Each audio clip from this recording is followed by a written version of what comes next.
అందరికీ నమస్కారం. Welcome to my channel life with Harshini. మీరందరూ ఎలా ఉన్నారు?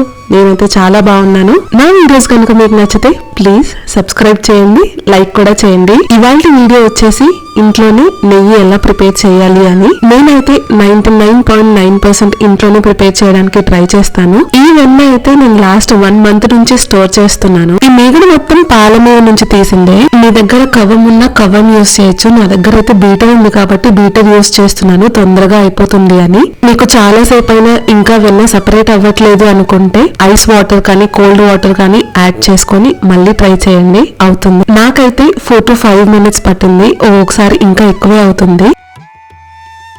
వెన్న సెపరేట్ అయిన తర్వాత అందులో నుంచి వాటర్ ఫిల్టర్ చేస్తూ ఇంకో కడాయిలో కానీ గిన్నెలో కానీ వెన్న మొత్తం తీసి పెట్టుకోండి.